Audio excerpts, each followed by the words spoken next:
So one of your big learnings in listening to is that you have discovered that sales is very process driven and can be enabled by technology. Can you tell us very simply what that process looks like, if you can, if that's possible? Sure. So when we go in and we work with the client, we start with looking at the buyer process and then the sales process and making sure those are in sync.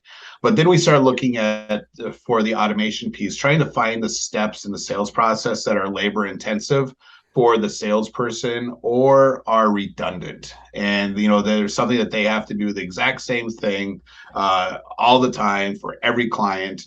And those are the first things that we're going to try and automate and move out of the salesperson's purview. Because automation, the number one goal for automation is to free up time for your sales team so that they can spend more time doing revenue generating activities and being face to face with the client.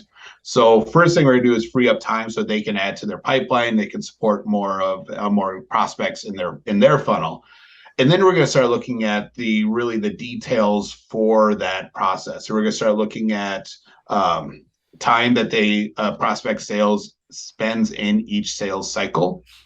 And then we're also going to look at the percentage of clients that close when they reach a certain stage. So stage 3, there might be a 50% close rate. But at stage 4, it's an 80% close rate.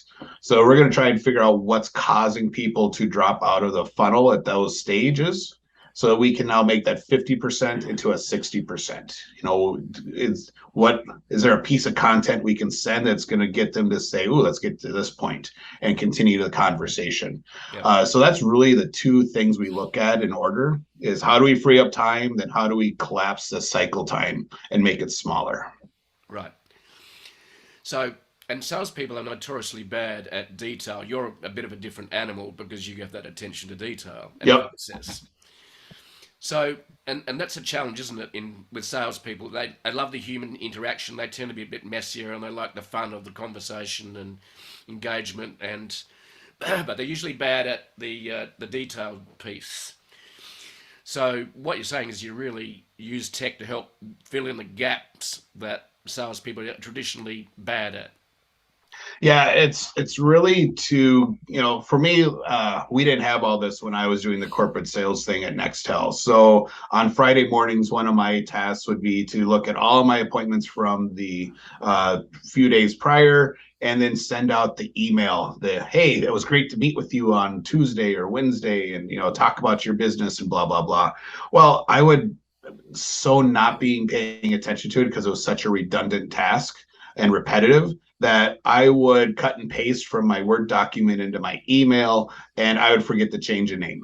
So I would send Jeff an email that started off with, "Hey, Patty, it was great to meet you." And then I'd hit send, and I'm like, "Oh my God, what did I just do?"